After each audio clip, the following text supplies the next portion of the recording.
ఎందుకు ఈ యొక్క మీటింగ్ కండక్ట్ చేసుకున్నామంటే ఈరోజు ప్రిన్సిపాల్ సార్ గారైన బాలరాజ్ సార్ గారు పరమాత్మ యోగా సార్ గారిని తొలుకొని ఈ యొక్క స్టేజ్ వద్దకు రావాలని 3, 4, 5. ఇప్పుడు ఏం చేయాలంటే కొద్దిగా ముందుకు పెండి మళ్ళీ 2 ఇలా 3, 4, 5 టైమ్స్ లేకపోతే ఇప్పుడు చేంజ్ మళ్ళీ ఇలా ఇది నాసికా ముద్ర అంటారు. ఇప్పుడు ఎడమ ముక్కును పోయండి. మిగతా క్లాసులలో వచ్చినప్పుడు సమయం తీసుకున్నప్పుడు మళ్ళీ డీటెయిల్గా చెప్తాను. ఎడమ ముక్కును పోయండి. చేయండి అమ్మా. ఇలా రైజ్ చేస్తూ నెమ్మదిగా పైకి తిప్పాలి. నెమ్మదిగా ఇలా వచ్చేసి ఇలా పుల్ చేయాలి. పైకి చేసేసుకొని నెమ్మదిగా ఎడమ చేతి పట్టుకొని నెమ్మదిగా ఇలా నీ బెండ్ చేయకుండా సైడ్ గారికి బెండ్ చేసి ఇలా ఉండాలి. బెండ్ చేయాలి. మోచే ఉంచవద్దు, మోకాలు ఉంచవద్దు. నెమ్మదిగా సైడ్ వైజ్ గా బెండ్ చేయాలి. రైట్ సైడ్ మొత్తం కూడా స్ట్రెచ్ అవుతుంది.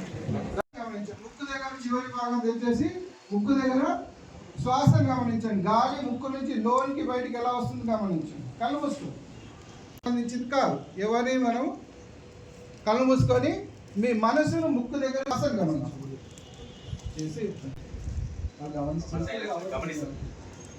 ముక్కు దగ్గర తీసుకొని శ్వాసను గమనించండి.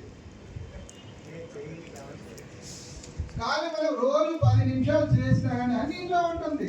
నమాజ్ చేసినప్పుడు వజ్రాసనలో కూర్చుంటారు. అందరు కూడా కళ్ళు మూసుకొని దేవుని ప్రార్థిస్తారు.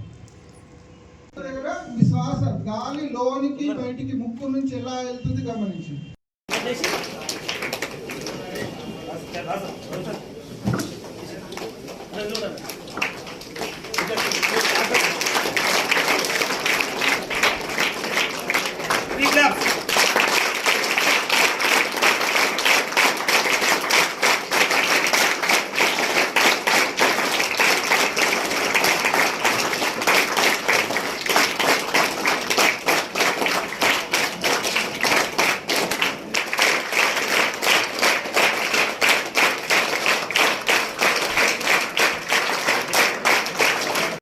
ఎంతమంది ఉన్నారు? లాస్ట్ ఇయర్ 10th క్లాస్ వాళ్ళు 10th క్లాస్ వరకు అన్ని స్కూల్స్లలో ప్రైవేట్ అండ్ గవర్నమెంట్ తర్వాత ఇలాంటి కోర్సెస్ ఉంటాయని చెప్పాను.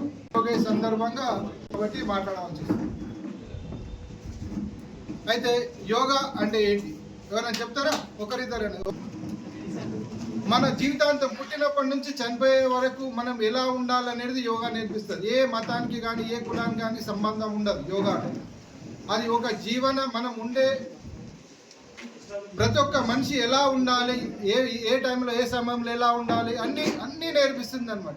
ఎక్కడ కూడా దేవుడు అనేది ఇప్పుడు కులాలు హిందూ మతం, ముస్లిం మతం, క్రిస్టియన్ మతం ఏ సంబంధం ఉండదు. మానవ జన్మ గురించి మానవుడు ఎలా ఉండాలి, ఎలా బతకాలి, తర్వాత వేరే జీవులతో ఎలా ఉండాలి. ఓన్లీ మనిషి కాడు, అన్ని కొన్ని 100 కోట్ల జీవరాశులు ఉన్నాయి. అవిటితో ఎలా ఉండాలి, ప్రకృతితో ఎలా ఉండాలి.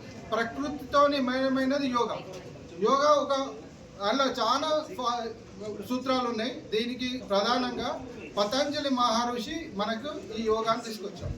3000 సంవత్సరాల క్రితమే మనకు యోగా అందుబాటులోకి వచ్చింది. అయితే పతంజలి మహర్షి కొన్ని సూత్రాలు ఇచ్చాడు. అందులో ప్రధానంగా కొన్ని సూత్రాలు ఉన్నాయి. అలా ఏంటంటే మనము అందులో పంచకోశ ఒకటి ఉంటుంది. పంచకోశ అంటే అన్నమయ కోశ, ప్రాణమయ కోశ, మనోమయ కోశ, విజ్ఞానమయ కోశ, ఆనందమయ కోశ. ఈ పంచకోశాలలో మనకి ఎలా ఉండాలి అనేది చెప్తారు. అయితే దాంతోపాటు రాజయోగ అనేది దీనిలో ఒక భాగం. రాజయోగ అంటే గుడికి పోయి బయటకు వస్తాం. గుడికి పోయి దేవుణ్ణి మొక్కేసి మనస్ఫూర్తిగా దేవుణ్ణి మొక్కి పొద్దున స్నానం చేసి ఒక 2 పూలు పెట్టి దేవుణ్ణి మొక్కి బయటకు వస్తాం. రాగానే మనకు ఒక యాక్సిడెంట్ అవుతుంది. చుట్టూ ఉన్న 10 మంది మన ఇంట్లో వాళ్ళు ఏమంటారు? దేవుడికి కనికరం లేదు, దేవుని మొక్కి వచ్చినా కూడా మనకు ఒక యాక్సిడెంట్ అయ్యి, ఒకవేళ నిజంగా దేవుడు ఉంటే మనకి యాక్సిడెంట్ తప్పి అలా కదా అనేది ఉంటుంది కదా. దేవుడిని నిందిస్తాం, దేవుని మొక్కి లాభం లేదు అంటాం. అదేంటి? Negative thinking. మరి అదే ఆ దేవుడిని మొక్కిన కారణంగానే మన ప్రాణం పోయేది, జస్ట్ ఫ్రాక్చర్ అయింది.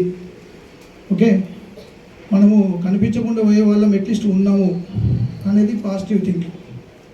ఓకేనా? అంటే పెద్దగా జరిగేది దేవుణ్ణి మొక్కడం వల్లనే మనం ఆ మాత్రం చిన్నదాంతో సరిపోయింది అనేది పాజిటివ్ థింకింగ్. ఎప్పుడు కూడా మీ జీవితంలో థింకింగ్ అనేది పాజిటివ్నెస్. ఇప్పుడు మనం చేస్తున్న